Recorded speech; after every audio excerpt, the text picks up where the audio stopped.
ಸಾಂಪ್ರದಾಯಿಕ ನಾಡದೋಣಿಗಳು ಬಲೆ ಹಾಕಿ ದುಡಿಯುವ ಸಮುದ್ರದ ದಡಭಾಗದಲ್ಲಿ ಡೀಪ್ ಫಿಶಿಂಗ್ ಬೋಟ್ಗಳು ನಡೆಸುವ ಅಕ್ರಮ ಮೀನುಗಾರಿಕೆಯನ್ನ ಹಾಗೂ ನಾಡದೋಣಿಯವರ ಸಮಸ್ಯೆಗಳನ್ನು ಪರಿಹರಿಸಿಕೊಡುವಂತೆ ಆಗ್ರಹಿಸಿ ಜಿಲ್ಲಾಧಿಕಾರಿಗಳಿಗೆ ಪಾಲ್ಗುಣಿ ಮೀನುಗಾರರ ಸಂಘದಿಂದ ಮನವಿಯನ್ನ ಸಲ್ಲಿಸಿದ್ರು.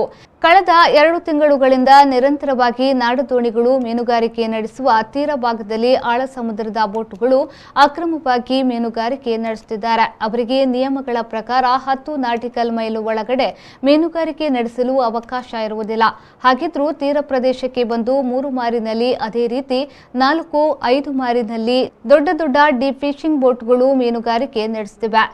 ಇಲ್ಲಿ ಅಲ್ಪ ಪ್ರಮಾಣದಲ್ಲಿ ಸಣ್ಣ ದೋಣಿಯವರಿಗೆ ದೊರೆಯುವ ಮೀನುಗಳನ್ನು ತಂದು ದೊಡ್ಡ ಬಲೆಗಳಲ್ಲಿ ಎಳೆದು ಆ ಜಾಗದಲ್ಲಿ ಮೀನುಗಳನ್ನು ಸಂಪೂರ್ಣ ಖಾಲಿ ಮಾಡುತ್ತಾರೆ. ಹೆಚ್ಚಾಗಿ ಕೇರಳದ ಡೀಪ್ ಬೋಟ್ಗಳು ರಾತ್ರಿಯ ವೇಳೆ ಮಂಗಳೂರು ಭಾಗಕ್ಕೆ ಬಂದು ಬೆಳಗ್ಗೆಯವರೆಗೂ ಬಲೆ ಎಳೆಯುತ್ತಾರೆ. ಇಲ್ಲಿ ತೀರ ಭಾಗದಲ್ಲಿ ನಾಡದೋಣಿಯವರು ದುಡಿಯುವ ಜಾಗದ ಮೀನು ಕೇರಳದ ಡೀಪ್ ಬೋಟ್ಗಳ ಪಾಲಾಗುತ್ತಿವೆ. ಡೀಪ್ ಬೋಟ್ಗಳು ಈ ನಿಯಮ ಬಾಹಿರ ಮೀನುಗಾರಿಕೆಯಿಂದ ಸಣ್ಣ ನಾಡದೋಣಿಯವರು ಮೀನುಗಾರಿಕೆ ವೃತ್ತಿ ನಡೆಸುವುದೇ ಅಸಾಧ್ಯವಾಗಿದೆ. ಸಮಸ್ಯೆ ಬಗೆಹರಿಯದಿದ್ದಲ್ಲಿ ಇದರ ವಿರುದ್ಧ ದೊಡ್ಡ ರೀತಿಯಲ್ಲಿ ಹೋರಾಟವನ್ನ ಮಾಡಲು ನಿರ್ಧರಿಸಿದ್ದೇವೆ. ಆದ್ದರಿಂದ ನಮ್ಮ ಸಮಸ್ಯೆಗಳನ್ನು ನ್ಯಾಯಯುತವಾಗಿ ಪರಿಹರಿಸಿಕೊಡಬೇಕಾಗಿ ಮನವಿಯಲ್ಲಿ ವಿನಂತಿಸಿದ್ದಾರೆ.